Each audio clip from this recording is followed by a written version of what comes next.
बार दो ही बातें हैं, या तो भूल जाओ कि आपको स्वाभिमान से जीना है, और अगर स्वाभिमान से जीना है तो जाति के साथ कोई समझौता नहीं, और जाति से मुक्ति के लिए कुछ भी नहीं करना पड़ा। मेरे पास एक पेन है, इसको तोड़ने में ताकत लगेगी ना,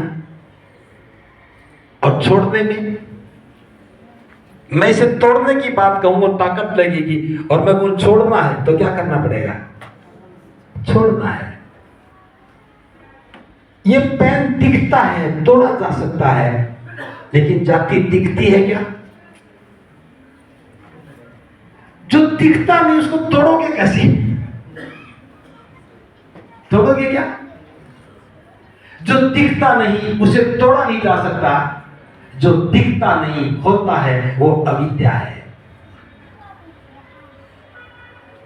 जो दिखती नहीं है होती है।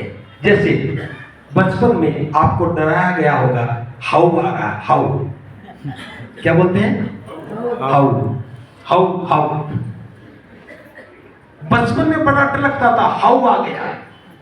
आप सभी डरे होंगे, मैं भी डरा था, और बहुत बार डरा, हाउ आ गया।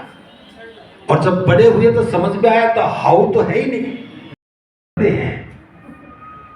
जिसकी समझ में आ जाता है हाउ नहीं है, वो डराने लग जाता है, हाउ जिंदा रहता है।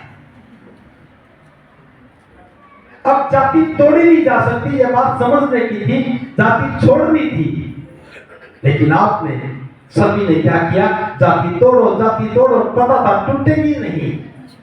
काम भी पूरा हो गया और जाति भी बची रह गई। इस प्रजाति का नाम सामाजिक नेता है। आप ये बताइए, आपने जाति का नाम बदला, मैं सीधी बात कर लूं, चमार से बेबाक बने, कौन सी कहां थी वो जाति जो नाम बदल दिया आपने? कहां थी? किसको बदला? इस पेन की कंपनी का नाम बदला जा सकता, लिखा जा सकता, जाति का नाम कैसे बदला? ये ठीक ऐसा ही था, हाउ आ गया, हाउ होता नहीं, डराने के काम आता है। इसे जाति होती तो नहीं है, जाति से अपमान होता है, जाति से हम चौथे पायदान पर होते हैं, और जाति जहां भी जाते हैं हमारा उत्पीड़न करती है, हमारा शोषण करती है। इससे मुक्ति का मार्ग तो बुद्ध की समय है, पता लग गया। विचारवान विचार करते रहते हैं, समझदार आचरण उतार लेते हैं। मुझे एक समझदार व्यक्ति की बात याद आ रही है, थोड़ी पुरानी, ज्यादा पुरानी बात नहीं है, 30-40 साल पुरानी मान लो।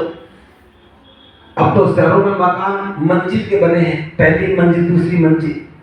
पहले चौबारे बनते थे, चौबारे बोलते थे ना, ऊपर की मंजिल को चौबारे बोलते थे।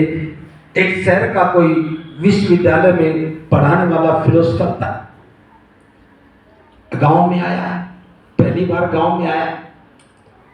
उसे मकान के ऊपर वाले चौबारे में बिठाया गया, वही बढ़िया साफ सुथरा होता था। उसको ऊपर ले जाने लगे तो वो फिलोसफर जो था वो सीढ़ियों में खड़ा हो गया। सीढ़ी यूं गई, मुड़ती है ना, उसमें एक आला बना हुआ था, उसमें गोबर रखा हुआ था। अब वो फिलोसफर सोचता रहा, आधा घंटा हो गया, घंटा हो गया, घर वाले सोचा कि आराम कर रहे होंगे। वो वक्त ऊपर आई कैसे, आई तो गोबर कैसे किया, गोबर आले में कैसे आया, बस मैं समझ नहीं पा रहा हूं कि ये गोबर ये भैंस ने कैसे किया। उसने कहा, इतने से काम के लिए क्यों इतना दिमाग खपाया? मेरी घरवाली पशुओं की देखभाल करती, इसने गोबर उठा के यहाँ रख दिया। आपको हंसी आ रही है, हम सारे बुद्धिजीवी पिछले 70 वर्षों से यही काम कर रहे हैं। ये गोबर यहां कैसे आया? महिलाएं जानती है कैसे आया। जाति को छोड़ना था, हम तोड़ते रहे, टूटी नहीं। क्या काम किया? कोई नहीं पूछा। ये दुशासनी मैं कर रहा हूं, क्या काम किया? बौद्ध बनाने वाले भी बौद्ध बनाते रहे, क्या काम किया? जितने भिक्षु बने हैं इनको क्या बोलते हैं? बौद्ध भिक्षु। एक भी भिक्षु बताओ जो बौद्धों के संस्कार करवाता है? सारे भिक्षु अबौद्धों के संस्कार करवाते। जीवन का मकसद ही नहीं पता लगा। मैंने बहुत सारे भिक्षुओं से पूछा कि भिक्षु बने हो तो बौद्ध धर्म के लिए बने हो या दूसरे धर्म के लिए? एक मौलवी आपकी शादी नहीं करवा सकता, एक ग्रंथी आपकी शादी नहीं करवा सकता, लेकिन भिक्षु कॉस्मोपॉलिटन है। किसलिए बने?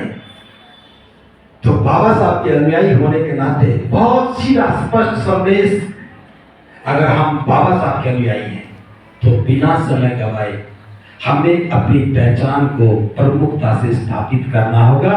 ये जाति की पहचान हमें अपमानित करती है, ये जाति की पहचान हमें शोषण के लिए प्रेरित करती है। हमारा शोषण होता है, हम स्वीकार करने लग जाते हैं। लेकिन बौद्ध बनने के बाद हमें जाति को छोड़ देना है। जब हम कहते हैं कि मैं बौद्ध हूं, तो दूसरी बात क्या होती है? मैं जाति से